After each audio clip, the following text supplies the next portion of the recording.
बिस्मिल्लाहिर्रहमानिर्रहीम नहमदुहु व नुसल्ली अला रसूलिहिल करीम अम्मा बाद। मोहतरम भाइयों, बुज़ुर्गों, दोस्तों,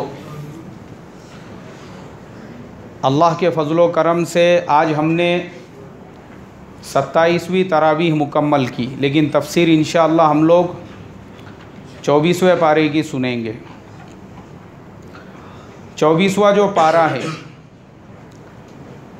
इसके शुरू में ही अल्लाह तबारक व तआला ने उन मुशरिकीन मक्का के हालात बयान किए जो अल्लाह के नबी सल्लल्लाहु अलैहि वसल्लम की बात मानने से इनकार किया करते थे। और इसका अगला जो रुकू है उसमें फ़रमाया, कुल या इबादी अल्लज़ीना असरफ़ू अला अनफुसिहिम ला तक़नतू मिन रहमतिल्लाह इन्नल्लाह यग़फ़िरुद्दुनूब जमीआ इन्नहु हुवल गफ़ूरुर रहीम। इसमें अल्लाह तबारक व तआला ने अपने नबी हज़रत मोहम्मद सल्लल्लाहु अलैहि वसल्लम से फ़रमाया, ए मोहम्मद सल्लल्लाहु अलैहि वसल्लम, हमारे बंदों को ये पैगाम पहुँचा दो कि ऐ हमारे बंदों, जिन्होंने अपने आप पर जुल्म किया हुआ है वो अल्लाह की रहमत से नाउम्मीद और मायूस ना हो। अल्लाह तबारक व तआला तुम्हारे सारे गुनाहों को मुआफ़ करने वाला है और बेशक अल्लाह तबारक व तआला ही रहम करने वाले और गुनाहों को मुआफ़ करने वाले हैं। ये जो आयत है मेरे मोहतरम बुज़ुर्गों, इसका जो शान नुज़ूल है उसके बारे में मुफस्सिरीन के मुख्तलिफ़ अक़वाल है, लेकिन एक कौल जो किताबों के अंदर मिलता है, अल्लाह के प्यारे नबी सल्लल्लाहु अलैहि वसल्लम की खिदमत में फ़तह मक्का के बाद मक्का से चलकर कुछ लोग मदीना पहुँचे और अल्लाह के नबी की खिदमत में हाज़िर होकर उन्होंने कहा, ऐ अल्लाह के नबी, हम मुसलमान होना चाहते हैं, ईमान कबूल करना चाहते हैं। अल्लाह के नबी सल्लल्लाहु अलैहि वसल्लम ने फ़रमाया, इससे ज़्यादा खुशी की बात क्या हो सकती है कि तुम मुसलमान होना चाहते हो, ईमान कबूल करना चाहते हो। उन्होंने मुसलमान होने के लिए अल्लाह के नबी के तरफ अपना हाथ बढ़ाया। नबी अकरम सल्लल्लाहु अलैहि वसल्लम ने उनका हाथ अपने हाथ में लिया, उनको बैअत कराने के लिए, तौबा कराने के लिए। जैसे ही अल्लाह के नबी ने उनका हाथ अपने हाथ में लिया, उन्होंने फ़ौरन अपना हाथ पीछे खींच लिया। हुजूर ने कहा कि भाई ऐसा क्यों किया, हाथ पीछे क्यों खींचा, तुम तो मुसलमान होने के लिए आए हो। उन्होंने कहा, ऐ अल्लाह के नबी, मैं गारंटी चाहता हूँ, ज़मानत चाहता हूँ इस बात की कि अगर मैं मुसलमान हो जाऊँ तो अल्लाह तबारक व तआला मेरे पिछले सारे के सारे गुनाहों को मुआफ़ फरमा देंगे। अल्लाह के नबी सल्लल्लाहु अलैहि वसल्लम ने उनसे कहा, उनका नाम लेकर, कि देखो, हिजरत से पहले के तमाम गुनाहों को मुआफ़ करा देती है। जब आदमी अल्लाह के दीन के लिए हिजरत करता है, अल्लाह के रास्ते में निकलता है, तो जब वो अपनी बस्ती छोड़ देता है, अल्लाह तबारक व तआला उसको ऐसे बना देते हैं जैसे माँ के पेट से पैदा होने वाला मासूम और बेगुनाह बच्चा होता है, जो भी अल्लाह की निस्बत पर अपने बस्ती से निकलता है। जैसे ही अपने बस्ती से बाहर निकला, अल्लाह ने इसको सारे गुनाहों से पाक कर दिया। फरमाया कि हिजरत से पहले के तमाम गुनाहों को मुआफ़ करा देती है। और फिर फरमाया कि हज से पहले के तमाम गुनाहों को मुआफ़ करा देता है। इसीलिए हाजी जब हज मुकम्मल कर लेता है अराफा के मैदान में, उसके बाद अल्लाह तबारक व तआला उस हाजी को भी ऐसा ही बना देते हैं जैसे माँ के पेट से पैदा होने वाला मासूम बच्चा होता है, बेगुनाह, उसके ज़िम्मे कोई गुनाह नहीं रहता। ऐसे ही जब हाजी का हज मुकम्मल हो जाता है, वो भी ऐसे ही हो जाता है।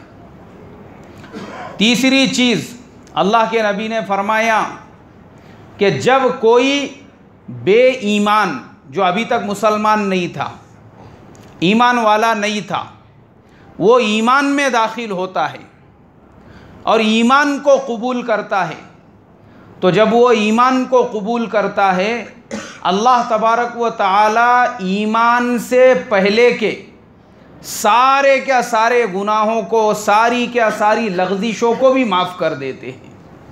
यानी जो ईमान में दाखिल हुआ, अब ईमान में दाखिल होने के बाद वो भी ऐसा ही है जैसा कि माँ के पेट से पैदा होने वाला एक मासूम और बेगुनाह बच्चा होता है। अब उससे भी किसी गुनाह का हिसाब किताब नहीं लिया जाएगा।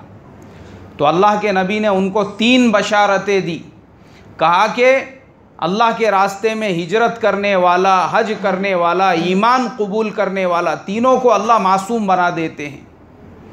तो वो जो ईमान कबूल करने के लिए आए थे, उन्होंने कहा, है अल्लाह के नबी, मेरे गुनाह इतने बड़े बड़े हैं, मैं डरता हूँ अल्लाह तबारक व तआला शायद मेरे उन गुनाहों को मुआफ़ नहीं करेंगे। अल्लाह के नबी ने फरमाया, नहीं, अल्लाह तो हर एक के गुनाहों को मुआफ़ कर देंगे। बोले फिर भी मैं आपको बताना चाहता हूँ मैंने क्या गुनाह किया था। अल्लाह के नबी सल्लल्लाहु अलैहि वसल्लम को वो बताने लगे। कहा, ऐ अल्लाह के नबी, एक मर्तबा मैं सफ़र के लिए निकल रहा था और इत्तेफाक ऐसा कि जब मैं सफ़र के लिए निकल रहा था तो मेरी बीवी वो हालत हमल में थी, उम्मीद से थी।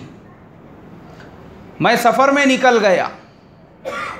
अब जो मेरी बीवी थी उसको एक लड़की पैदा हो गई और मेरी बीवी जानती थी कि मेरे शोहर को अगर पता चलेगा कि मुझे लड़की पैदा हुई है तो मेरा शोहर उस लड़की को ज़िंदा दफन कर देगा।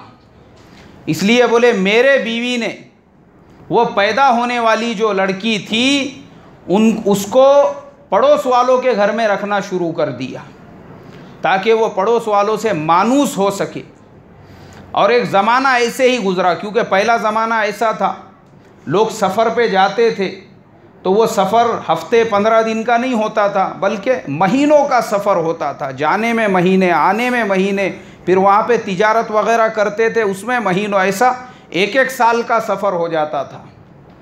अब इनके शोहर आए एक मुद्दत के बाद, उन्होंने अल्लाह के नबी से कहा, बोले एक सफ़र का ज़माना तय करने के बाद मैं जब अपने घर पे वापस लौटा तो मैंने अपने बीवी से सवाल किया कि तुम उम्मीद से थी, हालत हमल में थी, तो क्या हुआ?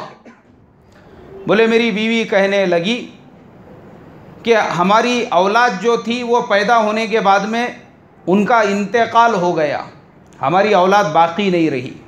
बीवी ने अपने शोहर को बताया नहीं। किस डर की वजह से नहीं बताया? शोहर को अगर पता चलेगा कि बेटी पैदा हुई तो शोहर क्या करेगा, उस बेटी को कत्ल कर देगा। इसीलिए मेरे मोहतरम बुज़ुर्गों, हमारे आज के ज़माने में भी बहुत सारों को लग रहा होगा कि शायद पहले ज़माने में ही ऐसे लोग थे। ऐसा नहीं है।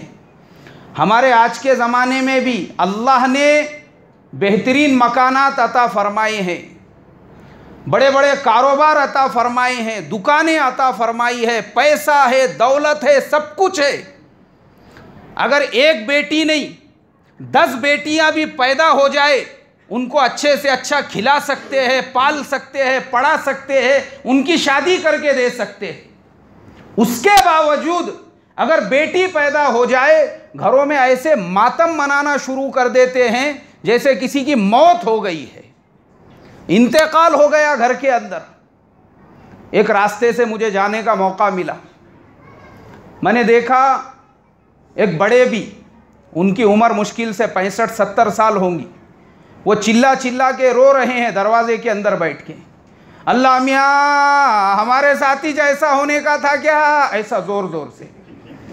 अरे मैं बोला भाई क्या हो गया, किसका इंतकाल हुआ? मैं रुक गया वहाँ पे, क्योंकि वो जिसके घर में से आवाज़ आ रही थी उनका लड़का मेरे पहचानत वाला था। अरे मैं बोला भाई हमारे अब्दुल्ला भाई है अंदर, ज़रा आवाज़ दो। आए, वो बाहर निकले। निकलने के बाद मैं बोला भाई क्या हो गया, किसका इंतकाल हो गया? बोले नहीं नहीं मौलाना, इंतकाल किसी का भी नहीं हुआ। नहीं, मैं बोला तुम्हारे अम्मा बहुत टेंशन में दिख रहे, दरवाजे में बैठ के रो रहे, चिल्ला रहे, रो रहे धो रहे, क्या बात क्या है? कुछ भी नहीं है। बोले वो पहले भी मेरे को बेटी थी, अभी दूसरी भी बेटी हुई, उससे अम्मा को बहुत टेंशन आ रहा। बोले उसके वास्ते चिल्ला रहे वो कि अल्लाह ताला दूसरों को 6-6 बेटे दे रहा, 7-7 बेटे दे रहा, बेटों के पीछे बेटे दे रहा, इनको बेटियाँ नहीं हो रहे और हमारे यहाँ पे बेटियों की झड़ी लगी। बोले वो दूसरे बेटे को भी छोकरी छुई, इसको भी हुई। बोले दलिंदरनियों को कहाँ से करके लाए, पोटियों के पीछे पोटियाँ छोड़े। बोले इनको ऐसा नहीं, मैं बता रहा हूँ आपको हकीकत। वो बड़े भी जो है ना, बोले ये हमारे को कहाँ से, बोले हमारे इस पे मड़े पे पड़े थे, बोले ये कहाँ से मिल गए थे? वो कौन था मनहूस, बोले जिसने हमारे बेटों के रिश्ते जोड़ के दिया, उसको हमारा घर मिला था। बोले हमारे घर में छोकरियाँ पैदा हो रहे, बोले हमारे घर में बेटियाँ पैदा हो रहे। बड़े भी टेंशन में, वो ऐसा रो रहे धो रहे चिल्ला रहे, ऐसा लग रहा जैसा उनके घर में मैयत हो गई, किसी का जनाजा निकल गया। उसके बाद में मेरे मोहतरम बुजुर्गों, तो हमारे आज के ज़माने में भी ऐसा ही है। लेकिन याद रखो, ये जितने लोग बेटियों से नफरत करने वाले हैं, कुरान पाक में अल्लाह फरमाते हैं, आज ही आखिरी पारे के अंदर पढ़ी गई वो आयत, बिअय्यि ज़ंबिन क़ुतिलत, वो लड़कियां कल क़यामत के दिन अपने माँ बाप का गिरेबान पकड़ के सवाल करेगी, हमको किस गुनाह और किस जुर्म के अंदर कत्ल किया गया। हाँ, वो लड़कियां। और हमारे ज़माने में बहुत शौक़ लोगों को लड़कों का, लेकिन याद रखो, लड़के जितने माँ बाप को खून के आंसू रुलाते हैं, बेटियां उतनी ही माँ बाप की खिदमत गुजार होती है। ये बेटे बेटे बेटे, लोग बेटों के ऊपर फ़ख्र करते हैं, और बेटों का हाल ये होता है, एक बेटे ने, अब्बा जान ने अपनी ज़िंदगी भर की कमाई लगाए बेटे को सॉफ्टवेयर इंजीनियर बनाने के लिए, सब कुछ लगा दिए, मेहनत मजदूरी करके उसको बड़ा इंजीनियर बनाए, बड़े कंपनी में उसकी जॉब भी लग गई। अब वो लगने के बाद उसके लिए लड़की देखना शुरू किए। अब लड़की देखने के लिए गए तो चूंकि लड़के को सॉफ्टवेयर इंजीनियर बनाए थे, उसके लेवल की लड़की तलाश करने लगे, हायर एजुकेटेड चाहिए बोले। अब वैसी ही हायर एजुकेटेड लड़की जब लेकर आए घर में, उसने आने के बाद पहले ही बोल दी, बोले देखो ये दस्तरखान पे तुम्हारे अम्मा अब्बा जो खाना खाते ना, मेरे को ज़रा भी पसंद नहीं आता, ऐसा चिवड़ चिवड़ के निवाले खाते। बोले क्या है? बोले ये खेड़ गट्टा बना, ये अरे यूँ रोटी तोड़ने का, सालन में डुबाने का, ये मेरे को पसंद नहीं है। बोले ये, अब वो बेचारी जो है डोमिनोज़ का पिज़्ज़ा खाने वाली थी, हाँ, उसने सब मैकडोनल्ड के बर्गर देखे हुए थे, उसको फ्रेंच फ्राइज़ लगता था खाने में। अब ये चीचा बुचूर के खाने की आदत थी, उसको कहाँ जम रहा इनके सामने। उसने बोली अपना इनके साथ में जमने वाला नहीं है, खाना इनका अलग करो, हमारा खाना अलग करो, हम लोग अलग खाते जाएंगे, नहीं तो मेरे बच्चों के ऊपर भी ऐसा ही असर पड़ेगा। बोले बच्चे ऐसे ही बड़े होंगे, मैं नहीं चाहती इनके जैसे मेरे बच्चों ने बड़े होना। अब उसके बाद मेरे मोहतरम बुजुर्गों, वो माँ बाप के बर्तन अलग कर दिए गए, और बर्तन अलग, खाली बर्तन नहीं अलग किए गए, बल्कि यहाँ तक कि जब उसको बच्चे होने लगे, उस वक्त में उसने कहा कि ये रोज़ धोने का मसला मेरे बस की बात नहीं है, जो यूज़ एंड थ्रो प्लेटें आती है उसके अंदर इनको खाना देते जाओ। अब उसमें खाना दिया जाने लगा, तो वो जो अब्बा जान थे उन्होंने प्लेटों को जमा करना शुरू कर दिए। अब वो प्लेटों की थप्पी लग गई कोने में, उनका ऊपर कमरा था। एक दिन बेटे को ख्याल आया कि चलो मैं जाके ज़रा अब्बा का हाल अहवाल देखता हूँ, कैसे है क्या है। वो गया देखने के लिए, उसने देखा कि अब्बा ने वो यूज़ एंड थ्रो जो प्लेटें थी उसकी पूरी थप्पी लगाई हुई है घर के कोने में। बोले अब्बा ये फेंक देना था, ये काय के वास्ते जमा करके रखे?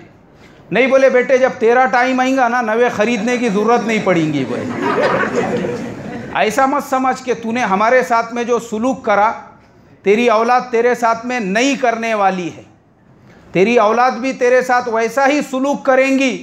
ये पूरे प्लेटों की थप्पी इसीलिए रखा, तेरे टाइम पे नवे ख़रीदना नहीं पड़ेंगे, बोल के काम आ जाएंगे वो टाइम पे। ये तो इसके लिए मेरे मोहतरम बुजुर्गों, हमारे ज़माने में बेटों से मोहब्बत और बेटियों से नफ़रत, हालांकि वो बेटियों का हाल ये होता है, वो बेचारी बेटियां, उनका निकाह हो गया 200 किलोमीटर दूर, 500 किलोमीटर दूर, और उसको ज़रा ख़बर लगी कि मेरे अब्बा जान की तबीयत ख़राब है, तो वो वहीं मस्जिद में सदक़ा दे रही है, मदरसे में सदक़ा भेज रही है, वो दुआ करने लगा रही है। उसको वहाँ पे खाना नहीं खाया जा रहा, अब्बा की तबीयत ख़राब हुई, अब्बा को ज़रा सा बुखार आया बोल के बेचैन है वो बेटी, अब्बा के वास्ते नफल रोज़े रख रही है, अब्बा के वास्ते सदक़ा दे रही है और फ़िक्र कर रही है कि काश मेरे अब्बा को यहाँ पे कोई अच्छे से अच्छे दवाखाने में लेकर जाए। और जिन बेटों के ऊपर अब्बा ने फ़ख्र किए थे, अब्बा ने वही अपने बेटे को 2 रुपये हाथ में दे के, जा रहे बोले वहाँ से 2 कॉम्बी फिल्म लेके आ जा, दादा को वो गोलियाँ लगते बोले, हाँ दूसरे गोलियाँ जमते नहीं बोले उनको, उसमें उनका बुखार भी अच्छा हो जाता, ज़ुकाम भी अच्छा हो जाता, सर दर्द भी दूर हो जाता, काफ़ी है उनके वास्ते। जो बेटों पे फ़ख्र किए थे, आज बेटे बेटे चाहिए, अरे बेटा ज़रा दवाखाने में लेके चल, नहीं बोले मेरे पास में टाइम नहीं है, तुम एक काम करो 10 रुपये लो और वो गवर्नमेंट का जो हॉस्पिटल है वहाँ पे जाके बता के आ जाओ बोले। ये हमारे ज़माने के बेटे। तो बेटी और बेटे में फ़र्क ये होता है कि बेटी माँ बाप के लिए जितनी बेचैन होती है, जितनी तड़पती है, जितनी दुआएं करती है, उतना बेटे नहीं करते। और यही बेटी माँ बाप को जन्नत में ले जाने का ज़रिया बनेंगी। और अल्लाह के नबी सल्लल्लाहु अलैहि वसल्लम ने बशारत दी है, फरमाया कि जिसको अल्लाह ने 4 बेटियां अता फरमाई, कल क़यामत के दिन वो मेरे साथ जन्नत में ऐसे होगा जैसे 2 उंगलियां होती है। तो एक सहाबी खड़े हुए, उन्होंने कहा अल्लाह के नबी मुझे तो सिर्फ 3 बेटियां हैं, आपने फरमाया कि 3 बेटी वाले के लिए भी ये बशारत है। दूसरे एक खड़े हुए, उन्होंने कहा अल्लाह के नबी मुझे तो 2 ही बेटियां हैं, फरमाया 2 बेटियों वाले के लिए भी ये बशारत है। और फिर एक खड़े हुए, उन्होंने कहा अल्लाह के नबी मुझे तो एक ही बेटी है, अल्लाह के नबी ने फरमाया अगर एक बेटी है उसके लिए भी ये बशारत है। बेटे के बारे में ऐसी कोई हदीस नहीं है, लेकिन बेटी के लिए अल्लाह के नबी ने बशारत बयान की। इसलिए मेरे मोहतरम बुजुर्गों, अपने बेटियों से मोहब्बत करना सीखो। किससे मोहब्बत करेंगे? बेटियों से मोहब्बत करना, बेटियों की तालीम करना, बेटियों की तरबियत करना और अपने घर की मस्तूरात का जहन बनाना। मुझे अफसोस इस बात का होता है कि जो औरतें बेटी पैदा होने पर मातम मनाती है, वो ये भूल जाती है वो खुद भी बेटी है बोलकर, वो खुद भी औरत ही है, लेकिन एक औरत के पैदा होने पर उनको ऐसा गम और मातम होता है। अल्लाह हिफाजत फरमाए। तो ये मुशरिकीन का तरीक़ा है जो अल्लाह के नबी की खिदमत में आकर कहने लगे। तो अल्लाह के नबी ने जब उनसे पूछा तो उन्होंने कहा कि मेरे बीवी ने इसलिए बच्ची को छुपा दिया, वो जानती थी कि मुझे अगर पता चलेगा कि बेटी पैदा हुई है तो मैं उस बेटी को ज़िंदा दफन कर दूंगा। अब वो आए, सफ़र से वापस आने के बाद बीवी ने कहा हमारी तो औलाद ज़िंदा नहीं रही। अब पड़ोस में, बोले ये पड़ोस वालों के बच्चे हैं। अब वो पड़ोस से वो बच्ची आती, उनके घर में आकर खेलती, वो भी उसके साथ में खेलते, उसको खिलाते पिलाते। आहिस्ता आहिस्ता वो बच्ची की उम्र बढ़ने लगी और होते होते एक वक्त ऐसा आया कि वो बच्ची थोड़ी सी बड़ी हो गई, वो बोलने भी लग गई और माशाअल्लाह चलने भी लग गई। और इनको उस बच्ची से इतनी मोहब्बत हो गई, कहने लगे ऐ अल्लाह के नबी मुझे उस बच्ची से मोहब्बत हो गई। मैं सोचने लगा काश कि अगर मेरी औलाद होती तो वो भी इतनी ही बड़ी होती थी। उनकी बीवी ने देखा कि माशाअल्लाह मेरे जो शोहर है वो बच्ची को बहुत चाह रहे हैं, बच्ची का ख्याल रख रहे हैं। तो उसके दिल में ये ख्याल आया उनके बीवी के कि चलो मैं अब अपने शोहर को बता देती हूँ कि ये तुम्हारी ही बेटी है, क्योंकि इनका दिल तो नरम हो चुका है। अब उन्होंने अपने शोहर से कह दिया, कहा कि ये जो बच्ची है ये तुम्हारी ही बेटी है जो तुम सफ़र पर गए थे। मैंने तुमसे झूठ कहा था, लेकिन ये बच्ची तुम्हारी ही औलाद है।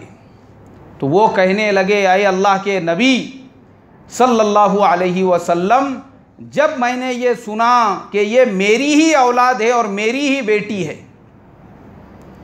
तो मुझे बहुत ज़्यादा गुस्सा आया। मैं उस लड़की को अपने साथ में लेकर चला और उस लड़की को मैंने रेगिस्तान में लेकर गया, अपने हाथ से गड्ढा खोदने लगा और मेरे पेशानी पे जब पसीना आने लगा, उस बच्ची ने वो पसीना पोंछ कर कहा कि आप ये गड्ढा किस लिए खोद रहे हो। कहने लगे, अय अल्लाह के नबी, मेरा दिल इतना ज़्यादा सख्त हो चुका था कि उससे भी मेरे दिल में रहम नहीं पैदा हुआ और मैंने वो पूरा गड्ढा खोदने के बाद उस बच्ची को उसके अंदर दफन कर दिया। कहा कि अय अल्लाह के नबी, इतना बड़ा गुनाह मेरे हाथ से हुआ है, क्या ईमान कबूल करने के बाद अल्लाह मेरे उस गुनाह को भी माफ़ कर देंगे? ये कहकर उन्होंने अपना चेहरा फेर लिया। अल्लाह के नबी ने अपना चेहरा फेर दिया तो हज़रत जिब्रील अलैहिस्सलातु वस्सलाम ये आयत लेकर नाजिल हुए 24वें पारे की। कहा कि अय मोहम्मद सल्लल्लाहु अलैहि वसल्लम, इन बंदों को समझाओ, या इबादी अल्लदीना असरफू अला अनफुसिहिम, अगर तुमने अपने ऊपर जुल्म किया था, वो जुल्म कुफ्र की गंदगी के अंदर किया था। ईमान होता तो तुम नहीं करते थे। तुमने जो कुछ भी किया कुफ्र की हालत में किया। इसलिए ला तक़नतू मिन रहमतिल्लाह, अल्लाह की रहमत से मायूस और ना उम्मीद मत हो। इन्नल्लाह यग़फिरुद्दुनूब जमीआ, अल्लाह तुम्हारे सारे गुनाहों को माफ़ करने वाला है। इन्नहु हुवल गफ़ूरुर रहीम, बेशक अल्लाह तबारक व तआला की ज़ात वो माफ़ करने वाली और रहम करने वाली है। इसलिए मेरे मोहतरम बुजुर्गों, इस आयत से ये पता चलता है कि मुसलमान ने चाहे वो कितना ही गुनहगार हो, अल्लाह की ज़ात से मायूस और ना उम्मीद नहीं होना चाहिए, बल्कि फ़ौरन तौबा कर लेना चाहिए। और तौबा किसे कहते हैं? तौबा का मतलब ये होता है कि आदमी अपने किए हुए गुनाह पर नादिम हो, शर्मिंदा हो। अय अल्लाह, मेरे से बहुत बड़ा गुनाह हुआ, तू मुझे मेरे इस गुनाह को माफ़ कर दे, और आइंदा उसके नहीं करने का आज़्म हो, इसको तौबा कहते हैं। तौबा का मतलब ये होता है, हमारे ज़माने में जैसे लोग मुंह पे हाथ मारते हैं तौबा के नाम पर, उससे तौबा नहीं अदा होती। तौबा इसे कहते हैं कि एक मर्तबा आपने जब उस गुनाह को छोड़ दिया, उसके बाद फिर आपने कभी उसकी तरफ पलटना नहीं, उसकी तरफ वापस मुड़ना नहीं, उसकी तरफ कभी देखना भी नहीं। तौबा इसे कहते हैं। और बहुत सारे ऐसे वाक़ियात हैं किताबों के अंदर। मालिक इब्न दीनार का वाक़िया, शब बारात की रात में उन्होंने ख्वाब देखा। कहने लगे कि मैं सख्त शराबी था, जुआरी था, बेदीन था, लेकिन अल्लाह ने वो ख्वाब के ज़रिए से उनको हिदायत अता फरमाई। उसके बाद जो तौबा की तो वापस पलट कर उसकी तरफ नहीं देखा, और एक वक्त ऐसा आया अल्लाह तबारक व तआला ने अपने वक्त के बड़े वलियों में उनका शुमार किया। पहली ज़िंदगी शराबी थे, सारी बुराइयां थी, और एक वक्त ऐसा आया कि उन्होंने एक नौजवान को चिट्ठी लिख कर दी कि मैं अल्लाह की ज़ात से ये उम्मीद करता हूँ और ज़मानत लेता हूँ, अल्लाह मरने के बाद तुमको जन्नत में एक महल अता करेंगे। और वो जो चिट्ठी थी, उस मरने वाले के मरने के बाद मालिक इब्न दीनार ने मस्जिद के कोने में पड़ी हुई देखी, उसके पीछे लिखा हुआ था, तुमने जिस बात की ज़मानत और गारंटी लिए थे, अल्लाह ने उसको पूरा कर दिया। है आज के ज़माने में इतने गारंटी के साथ में कोई किसी को जन्नत की ज़मानत देने वाला और महल की ज़मानत देने वाला कोई भी नहीं है। लेकिन हज़रत मालिक इब्न दीनार देखो कैसा मकाम और मर्तबा मिला। कब मिला? पहले तो ज़िंदगी उनकी ऐसी ही थी, लेकिन जो एक मर्तबा तौबा की, फिर उसके बाद वो ज़िंदगी की तरफ गए वापस। उसके बाद में वापस लौट कर नहीं गए उधर, वापस मुड़कर भी नहीं देखा उसकी तरफ। तो इसे मेरे मोहतरम बुजुर्गों, असली तौबा जो कहते हैं वो इसी को कहते हैं। एक मर्तबा, उसके बाद में आदमी उधर ना देखे। और मालिक इब्न दीनार जो है उनका मज़ार हमारे हिंदुस्तान के अंदर ही है। हिंदुस्तान की पहली मस्जिद भी वो मालिक इब्न दीनार ने ही तामीर की हुई है। केरला के अंदर कोडिंगलूर बोल के एक डिस्ट्रिक्ट है, उसमें चीरामन का एक नाम का गांव है हाईवे के ऊपर। वहाँ पर जो मस्जिद बनी हुई है वो हमारे मुल्क हिंदुस्तान की सबसे पहली मस्जिद है, जो हज़रत मालिक इब्न दीनार रहमतुल्लाह अलैह ने बनाए थे। उनका मज़ार भी वहीं पर है। आप सोचो, ईमान से पहले ज़िंदगी, तौबा से पहले ज़िंदगी कैसी थी, और तौबा जब किए उसके बाद में अल्लाह ने इस मुल्क में ईमान के आने का ज़रिया बनाया। किस मुल्क में भाई? हमारे मुल्क में। आप सोचो, हिंदुस्तान के अंदर वो एक मस्जिद जो हज़रत मालिक इब्न दीनार ने बनाए थे, उसके बनने के बाद पूरे मुल्क में आज लाखों मसाजिद है। वो लाखों मस्जिदों का सवाब उनके नामे आमाल में जाएगा या नहीं जाएगा? हाँ भाई, बिल्कुल जाएगा, क्योंकि पहली मस्जिद उन्होंने तामीर की थी। तो एक मर्तबा उधर से जब इधर आए तो फिर इधर से उन्होंने कभी उधर पलट कर नहीं देखा। इसे कहते हैं असली तौबा, और इसे कहते हैं हकीकी तौबा। इंसान तो गुनाहों का पुतला है। अल्लाह के नबी की हदीस है, अय्यु अब्दिल्ला अलम्मा, कौन सा बंदा ऐसा है जो गुनाहों से पाक है? हर आदमी गुनहगार है, लेकिन वो गुनाह होने के बाद तौबा करना और तौबा करने के बाद वापस उसकी तरफ नहीं जाना, ये अमल अल्लाह तबारक व ताला को सबसे ज़्यादा पसंदीदा है। और भी वाक़ियात है बुज़ुर्गाने दीन के, अल्लाह वालों के, तौबा से पहले ज़िंदगी कैसी थी, तौबा के बाद ज़िंदगी कैसी। हज़रत जुनैद बगदादी रहमतुल्लाह अलैह, हज़रत बिशर हाफ़ी रहमतुल्लाह अलैह, ये सारे लोग वैसे ही थे। अल्लाह ने तौबा की तौफ़ीक़ दी और उसके बाद ज़िंदगी बदल गई। इसलिए मेरे मोहतरम बुज़ुर्गों, हमारी भी जो ज़िंदगियां हैं, हम लोग भी अल्लाह तबारक व ताला से यही उम्मीद करें, और तौबा करने के बाद उसके बाद फिर अपनी पुरानी ज़िंदगी की तरफ लौटने की हम बिल्कुल भी कोशिश ना करें। तो ये हमारी असली और हकीकी तौबा है। और शैतान जो है, तौबा करने के बाद वो ऐसे नए नए मसाइल पैदा करके लेकर आता है। अभी मैं आपको मिसाल दे के बताता हूँ। मिसाल के तौर पे, आप पहले नमाज नहीं पढ़ते थे, अब आपने नमाज पढ़ना शुरू कर दिए। पिछली ज़िंदगी से आपने तौबा की, अब आप नमाजी बन गए। तो शैतान आपके रास्ते में नए नए तरह की रुकावटें लाएगा। अब आप मस्जिद में आए तो एकादा आपको शाना मिलेगा, होशियार मिलेगा मस्जिद में, अरे नमाज के टाइम पे पैजामा ऐसा नहीं ऐसा पहनना चाहिए, टोपी ऐसी नहीं ऐसी पहनना चाहिए, नमाज ऐसी नहीं ऐसी पढ़ना चाहिए। बहुत सारे लोग मैंने देखा हूँ, वो जब एक मर्तबा नमाजी बन गए, दीनदार बने, तो होता ये है कि दूसरे लोगों की बात सुनकर बोले मैंने नमाज़ पढ़ना छोड़ दिया। क्यों छोड़े? नहीं, बोले वो मस्जिद में मेरे को फुलाने ने ऐसा बोला था, वो फुलाने ने मुझे वैसा बोला था। एक साहब एक मस्जिद के अंदर, वो कई अल्लाह के रास्ते में वक्त लगा कर आए, तो जगह जगह पे उनका बयान तय होने लगा। अब एक मस्जिद के अंदर उनकी बात तय हो गई, और इत्तेफाक ऐसा हुआ कि कोई बहुत बड़े आलिम दीन आए उस मस्जिद के अंदर। वो आने के बाद मस्जिद के ज़िम्मेदारों ने, साथियों ने उनसे ये कहा, बोले देखो भाई, अब मस्जिद के अंदर एक बड़े आलिम दीन आए हैं, वो जुमा में बात करेंगे, अगर आप अगले जुमा को करें तो ज़्यादा बेहतर है, क्योंकि ये अचानक आ गए। उनको बुरा लग गया। उन्होंने कहा कि बोले फिर तुम्हारे जैसे लोग अगर वादा खिलाफ़ी करेंगे तो दूसरे लोगों का क्या होना। वही बात का बुरा लगने के बाद बोले मैं छोड़ देता ये सारी चीज़ें। वो घर पे गए, पैजामा कुर्ता निकाल के फेंक दिए उन्होंने, उसके बाद अपने पुराने कपड़े पहन लिए।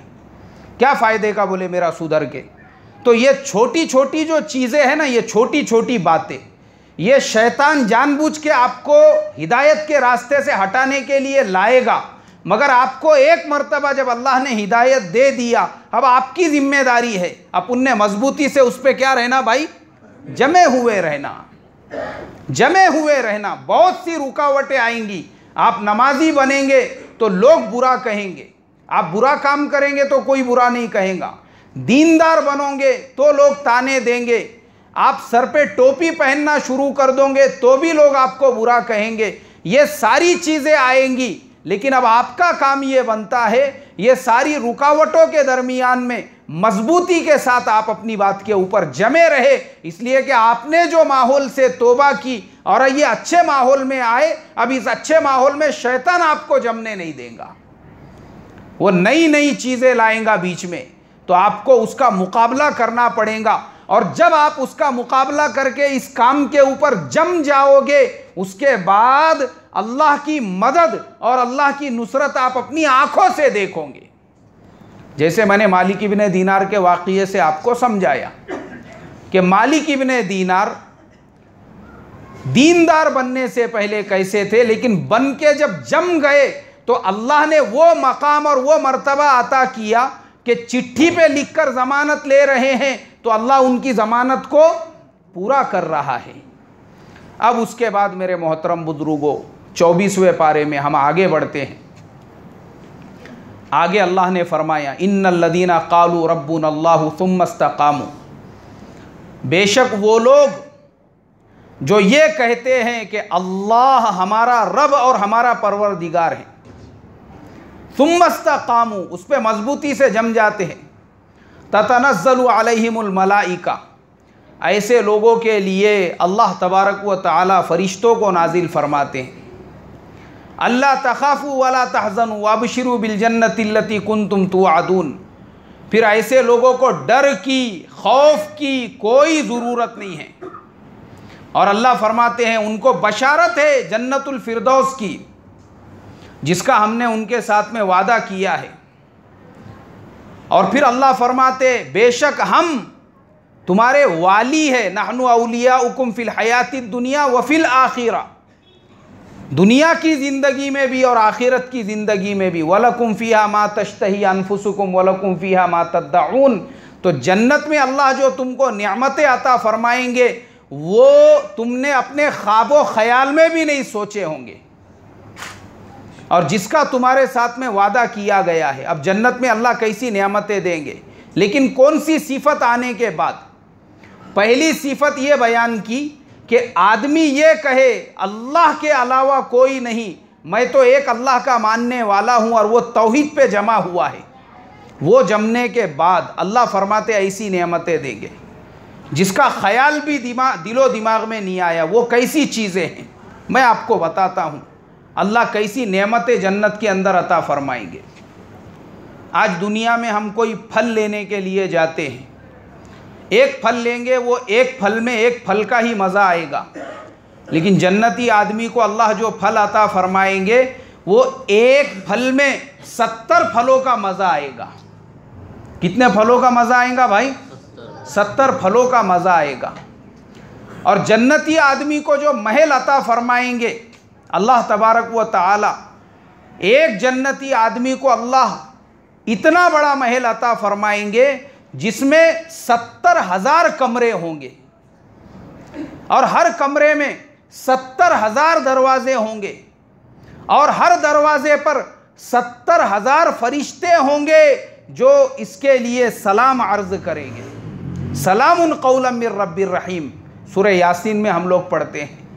जैसे ही ये जन्नती अपने उस महल और अपने उस घर की तरफ बढ़ेगा, वो 70,000 फरिश्ते इसको सलाम करेंगे। सोचो, सिर्फ एक अल्लाह ने फरमाया कि एक बात के ऊपर कि अगर मुसलमान ये कहे कि अल्लाह के अलावा मेरा कोई नहीं है, और उस बात के ऊपर साबित कदमी के साथ में जम जाए, बस वो एक सिफत की वजह से अल्लाह तबारक व तआला उसको, जिनका ख्याल भी दिल के अंदर नहीं आया, वो जन्नत के अंदर अता फरमाएंगे। मुश्क की मिट्टी होगी, मुश्क की। हमारे आज के ज़माने में हम लोग मुश्क ख़रीदना तो दूर की बात है, ओरिजिनल मुश्क देख भी नहीं सकते। सोना बेकीमत है उसके सामने। जो ओरिजिनल मुश्क होता है उसकी मिट्टी होंगी, मिट्टी जन्नती लोगों के लिए, और ज़ाफ़रान की मिट्टी होगी। अब ज़ाफ़रान हमारे यहाँ पर भी मिलता है, लेकिन मुझे शक है उसके बारे में कि वो ओरिजिनल मिलता होगा बोल के। 400 रुपये का, 500 रुपये का 1 ग्राम 2 ग्राम आता है। वो कुछ ख़ास कामों के लिए, तावीज़ वग़ैरह लिखने के लिए उसकी ज़रूरत पड़ती है ज़ाफ़रान के इससे, लेकिन मुझे नहीं लगता वो ओरिजिनल होता होगा। जो ओरिजिनल ज़ाफ़रान होता है वो हज़ारों लाखों रुपये किलो मिलता है, लेकिन जन्नती आदमी को अल्लाह जो मिट्टी वहाँ पर अता फ़रमाएंगे वो उसी ज़ाफ़रान की होगी, उसी मुश्क की मिट्टी होगी जन्नती आदमी के पूरे जन्नत के अंदर। और जन्नत कितनी बड़ी देंगे, इसीलिए फरमाया वलकुम फ़ीहा मा तश्तही अनफुसुकुम वलकुम फ़ीहा मा तद्दऊन। तुम्हारे ज़हनो दिमाग में भी ख्याल नहीं आया, एक जन्नती को अल्लाह तबारक व तआला दुनिया से 10 गुना बड़ी जन्नत अता फरमाएंगे। एकदम आखिरी दर्जे का जो जन्नती है, कौन से जन्नती को भाई? आखिरी, एकदम आखिरी, यानी सबसे कम दर्जे का बेचारा, उसके एकदम कम आमाल थे, जो एकदम आखिरी दर्जे का जन्नती होगा उसको दुनिया से 10 गुना बड़ी अल्लाह जन्नत अता फरमाएंगे। आप सोचो 10 गुना बड़ी। आप सोचो ये जो दुनिया है, दुनिया जिसके अंदर हम लोग रहते हैं, कितनी बड़ी है। कभी हमने दुनिया में सफ़र किए? चलो पूरी दुनिया तो छोड़ दो, दुनिया कितनी बड़ी है ये तो छोड़ दो। हमारा जो मुल्क है हिंदुस्तान, हमारे मुल्क का पूरा जो क्षेत्रफल है वो 33 लाख किलोमीटर का है। 33 लाख किलोमीटर्स हमारे पूरे मुल्क का। पूरा मुल्क जो है हमारा, कभी मुझे लगता है हमने भी अपने पूरे मुल्क के पूरे स्टेट नहीं देखे होंगे। खाली हम लोग सुनते रहते, यूपी उधर है, बिहार उधर है, आसाम इधर है, मणिपुर उसके बाजू में है, और फुलानी जगह पे ये है और वो है। हमको भी नहीं मालूम है हमारा मुल्क कितना बड़ा है। चलो मुल्क तो दे दो छोड़ के, हम जो स्टेट में रहते हैं महाराष्ट्र में, मुझे लगता है हमारे पूरे मस्जिद के अंदर ऐसा कोई आदमी नहीं होगा जिसने महाराष्ट्र के भी पूरे क्या पूरे ज़िलों की ज़ियारत की होंगी। कौन है ऐसा मुबारक और मुतबर्रक आदमी, उसके हाथों का बोसा लेंगे कि जिसने महाराष्ट्र के पूरे ज़िले देखे होंगे? नहीं, आप सोचो ना, 10 गुना बड़ी जन्नत बोले तो मामूली बात नहीं है। अरे भाई मैं आपको बताता हूँ, खुद मैं आज तक मेरे ज़िंदगी में कभी, इतने सालों से हम भी यहीं पैदा हुए, तालीम हुई, सब कुछ हुआ, लेकिन मुझे कभी कोकन का इलाका नहीं मालूम था कैसा है और किधर है बोल के, कभी नहीं गया था मैं वहाँ पे। लेकिन रमज़ान से पहले वहाँ पे एक बस्ती वालों ने एक मस्जिद तामीर किए थे, तो अल्लाह उनको जज़ाए खैर दे, उसके इफ्तिताह के लिए उन्होंने मुझे दावत दी है। मैंने पहली मर्तबा वहाँ का सफ़र किया। अपने सैयद नगर का ही बच्चा है एक ड्राइवर, उसने कहा मैं लेके चलता हूँ, उसकी गाड़ी में हम लोग गए यहाँ से जुम्मा की नमाज़ पढ़ के। अब निकले हम लोग यहाँ से निकलने के बाद हाईवे रोड से वो जो गाँव को जाने का था, वो गाँव की तरफ पलटे हम हाईवे से।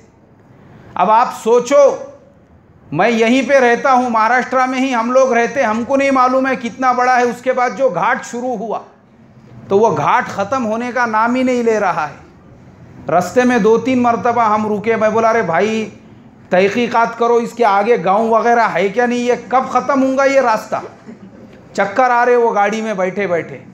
90 किलोमीटर तक हम पहाड़ों के ऊपर चलते रहे, 90 किलोमीटर तक। आप सोचो, घाट के ही ऊपर, रास्ता ही नहीं निकल रहा। मैंने कहा हे अल्लाह, तूने एक घाट खाली इतना बड़ा बना दिया, तेरी जन्नत कितनी बड़ी होगी, सोच भी नहीं सकते। अच्छा वो घाट का हाल ये मैंने पहली मर्तबा देखा। यहाँ से हम जब निकल रहे थे तो 40 टेम्परेचर थी, गर्मी 40 के ऊपर, और वो घाट पे जब एकदम हम ऊपर पहुँचे तो सूरज भी नज़र नहीं आ रहा था, पूरा धुआं धुआं। वहाँ पे हम लोग एक जगह पे रुके।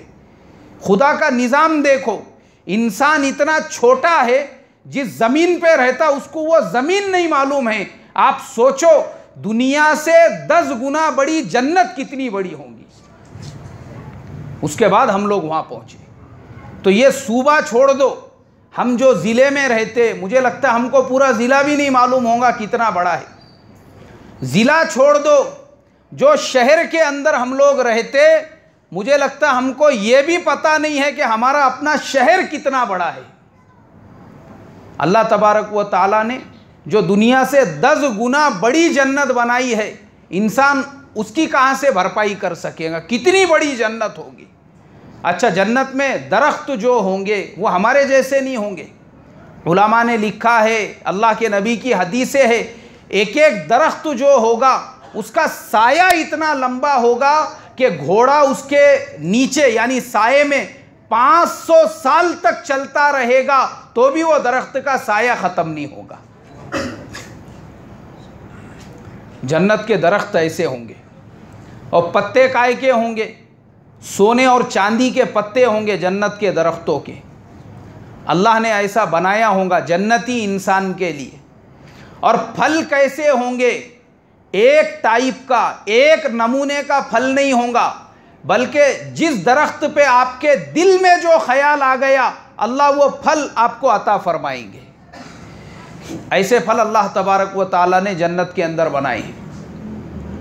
तो अल्लाह ने वादा किया जो अपने ईमान पर साबित कदम रहने वाले हैं, फरमाया वलकुम फ़ीहा मा तश्तही अनफुसुकुम वलकुम फ़ीहा मा तद्दऊन नुज़ुलन मिन गफूरिर रहीम। और अल्लाह तबारक व ताला उनके ऊपर ऐसे फरिश्तों को नाजिल फरमाएंगे। फिर फरमाया वमन अहसनु क़ौलन मिम्मन दआ इलल्लाह, उससे बेहतर किसकी बात हो सकती है जो लोगों को अल्लाह की तरफ बुलाए। वमन अहसनु क़ौलन मिम्मन दआ इलल्लाह व अमिला सालिहन व क़ाला इन्ननी मिनल मुस्लिमीन, जो नेक आमाल करे और ये कहे कि मैं भी मुसलमानों में हूँ। अल्लाह तबारक व ताला ने, इसलिए हमारे आज के ज़माने में ये जितने लोग गली कूचों में घूमने वाले हैं, लोगों को अल्लाह के तरफ आने की दावत देने वाले, ये उनके बारे में है। किसके बारे में है भाई ये आयत? ये उनके बारे में है जो अपना कारोबार छोड़कर, अपनी खेती बाड़ी छोड़कर, अपनी दुकानदारी छोड़कर, सारे चीज़ों की कुर्बानियाँ देकर उम्मत की फ़िक्र के अंदर गलियों में, कूचों में, बाज़ारों में, रोडों पे, रास्तों पे लोगों को अल्लाह के तरफ बुलाने का काम करते हैं। तो फरमाया उनसे बेहतर किसकी बात हो सकती है? वामिला सालिहन वक़ाला इन्ननी मिनल मुस्लिमीन। और मैं आपको बताता हूँ कि ये जो दावत देने वाले हैं, इनकी दावत का असर देखो अल्लाह ने क्यों फरमाया उनके बारे में। एक दाई में कितनी ताकत होती है। हमारे असलाफ, हमारे बुजुर्गों में हज़रत मौलाना अशरफ अली साहब थानवी रहमतुल्लाह अलैह, थाना भवन के अंदर उनकी खानकाह चला करती थी। और उन्हीं के ज़माने में एक शायर थे, उनका नाम था जिगर मुरादाबादी। वो जिगर मुरादाबादी शायरी किया करते थे। लेकिन एक शेर उन्होंने ऐसा कहा था जिगर मुरादाबादी ने कि हज़रत मौलाना अशरफ अली साहब थानवी रहमतुल्लाह अलैह भी वो जिगर मुरादाबादी के मोहब्बत करने वाले बन गए थे। उन्होंने कहा था कि मोहम्मद से वफ़ा तूने तो आए दुनिया में बहुत पाको मुकर्रम बनकर, कोई आया न मगर रहमत आलम बनकर। ये जिगर मुरादाबादी का शेर है। उन्होंने जब ये शेर कहा, हज़रत थानवी रहमतुल्लाह अलैह कहने लगे कि ये आदमी ऐसा है कि ऐसे आदमी से अल्लाह तबारक व ताला ज़रूर अपने दीन का काम लेंगे। और वो जो जिगर मुरादाबादी थे वो तो बेचारे शायर थे, वो हमेशा शराब के नशे में रहा करते थे। लखनऊ से कोई आए हज़रत थानवी रहमतुल्लाह अलैह की खानकाह में, तो जिगर मुरादाबादी ने उनसे पूछा भाई कहाँ जा रहे हो? बोले यार हम तो थाना भवन जा रहे हैं हज़रत थानवी की खानकाह में। तो उन्होंने कहा कि मैं तो शराबी कबाबी आदमी हूँ, अगर मैं भी तुम्हारी तरह अच्छा और नेक इंसान रहता था तो मैं भी तुम्हारे साथ में चल कर उनकी खानकाह में पहुँच कर उनसे फ़ायदा हासिल करता था, लेकिन मेरे जैसे के मुक़द्दर में खानकाह नहीं है। बोले भाई क्यों नहीं है? नहीं, बोले मैं तो ऐसा गुनहगार आदमी हूँ, ऐसी हालत में कैसे जा सकता हूँ। लेकिन मेरा सलाम हज़रत थानवी रहमतुल्लाह अलैह की खिदमत में अर्ज़ कर देना।